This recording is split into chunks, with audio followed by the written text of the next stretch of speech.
you imagine being arrested for talking about birth control in the land of the free? Well, that is exactly what happened on this day in 1917 to a nurse once dubbed the High Priestess of Anarchy. And honestly, that is just the tip of the iceberg. This is the story of Emma Goldman. Born in Lithuania in 1869, Emma's family moved to St. Petersburg when she was 12 years old. Her parents' marriage was not a good one. Her dad would whip her, she was beaten in school, as was the way back then. It was a different time. Her father was a terrible businessman, but that did not stop him from ploughing on with multiple failed businesses. He sunk all of his wife's money into these failed ventures, leading the family into poverty with his hubris. Not a single lesson was learned for him or his kids. He took the 6 children out of school to go to work. When Emma asked to be allowed to go back to school, he threw her books into the fire and said, "Girls do not have to learn much. All a Jewish daughter needs to know is how to prepare gefilte fish, cut noodles fine, and give the man plenty of children." He also tried to marry her off at 15 years old. She was not up for that, and she said that she would only marry for love. What a real great guy, eh? It was not a great time to be Jewish in Russia at this time, so her family moved to the United States in 1885 due to growing persecution. They settled in Rochester, New York, where she worked in a garment factory. She joined the labour movement here because working conditions sucked.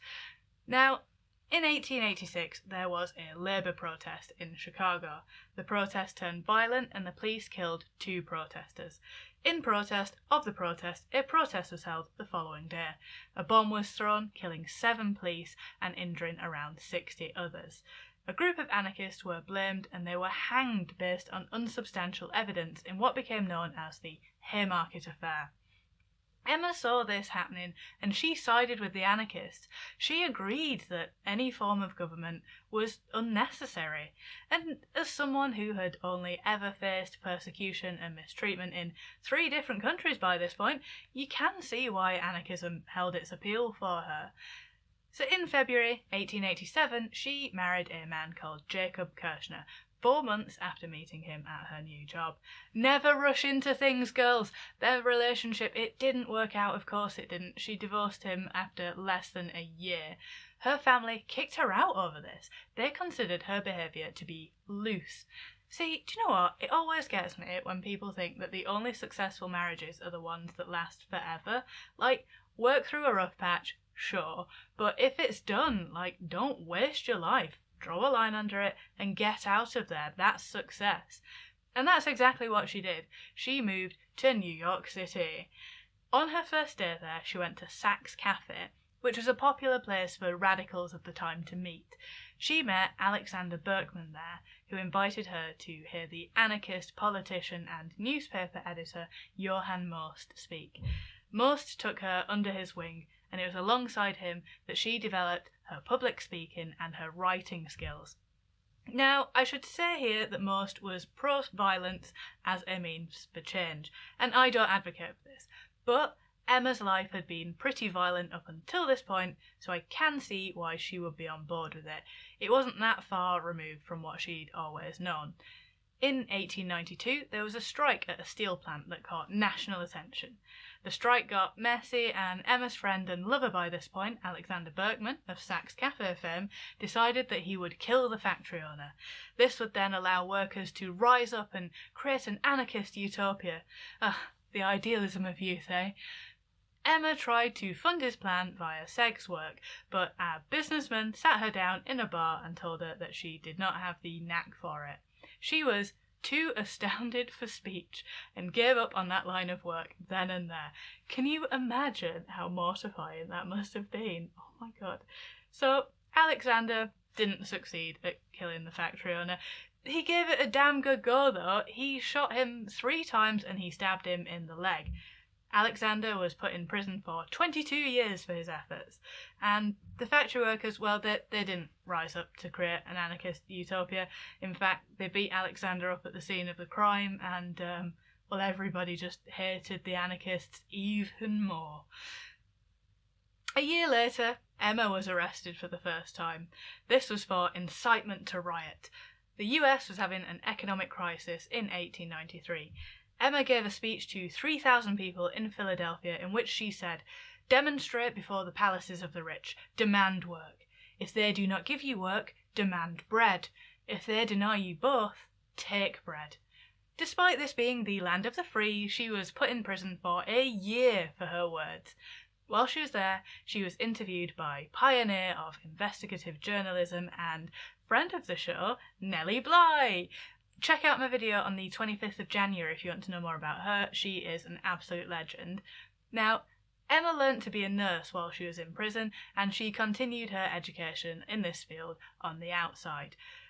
But she was arrested again in 1901. The anarchist assassin of President McKinley said that he'd been inspired after attending one of her speeches.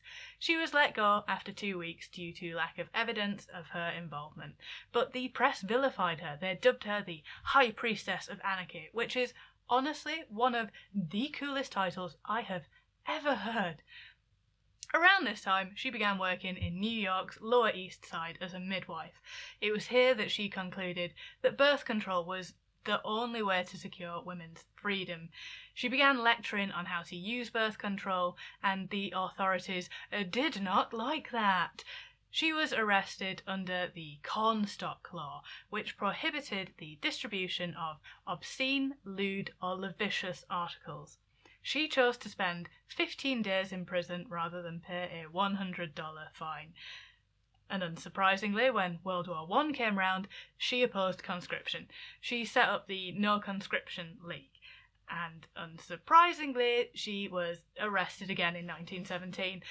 It's quite long, but I'd like to tell you this quote from her, which she said at her trial, because it is amazingly relevant to today.